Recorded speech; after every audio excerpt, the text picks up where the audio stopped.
How's everyone? Welcome to our 21-day lead generation initiative. We'll be basically just bringing you a lead generation tip over the next 21 days, today being day 2 as mentioned.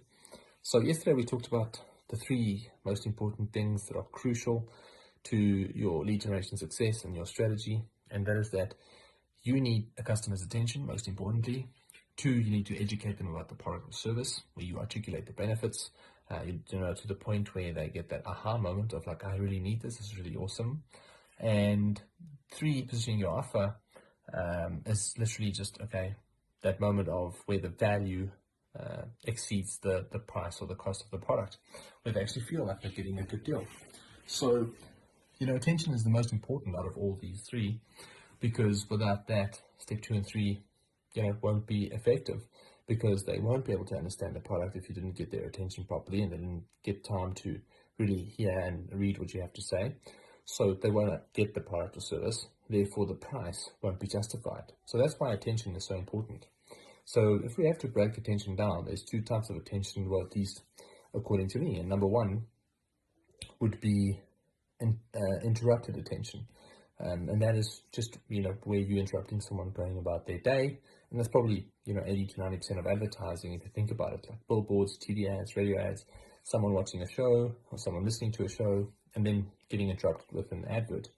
And, what happens is that once someone gets interrupted and once someone is focused on a specific task and then gets interrupted, there is something that we call attentional residue.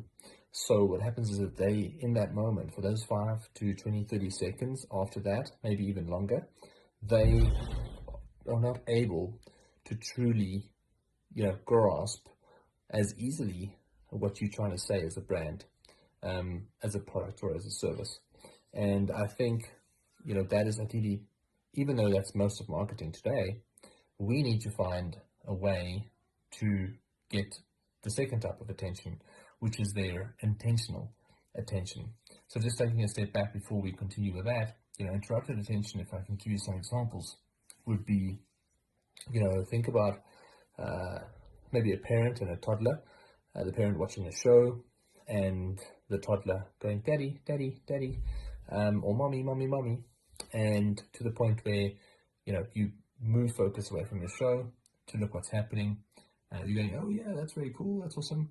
And for that second, you technically gave the toddler your interrupted attention, but it wasn't intentional. So therefore, you weren't really sure exactly what they were doing, or you didn't really grasp what they were actually 100% trying to show you, but you kind of just acknowledged the fact that they're doing something, and then you point your attention back to the TV or whatever it was you were busy with.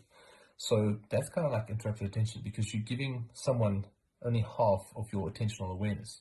So you have something that we call your attentional awareness, that space, and it's filled with, whatever you're focusing on. And you can only focus on like 2 or 3 things at a time, but only one thing properly, right? So that's why they say humans can't necessarily multitask, even though we think we can, but we're not as effective as we would want to be. So essentially, what happens with interrupted attention is that there's all this residue in your mind. So what you're reading and listening to for those 30 seconds to a minute is very cloudy.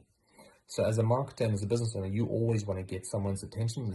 So that's when you move over, well, after someone is being interrupted, that's when you move over to that intentional attention space where they purposely decide to remove all noise and distractions around them, where they decide to clean up their attentional awareness space and actually focus on only what you have to say as a brand.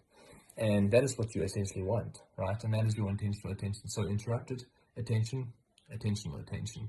And as a business owner, you always want the latter, because of the fact that that's when customers really have that aha moment. That's when they really get what you're trying to say. That's when they go the extra mile to learn more about, what makes your product unique and your services unique. So tomorrow we'll talk about potentially, how you can get someone's attention, because that's what kind of like separates good versus great marketers. Every marketer can get interrupted attention, because it's a matter of just putting up a Facebook ad and then bragging about how many people saw it or how many engagements you got. But what separates, good marketers versus great marketers is that moving that interrupted attention to intentional attention, and then getting the actual interest and then the lead in the sale, right? So that's what we'll talk about tomorrow. So I hope what I said made sense, and I'll see you for day 3 tomorrow. All the best and have a great day.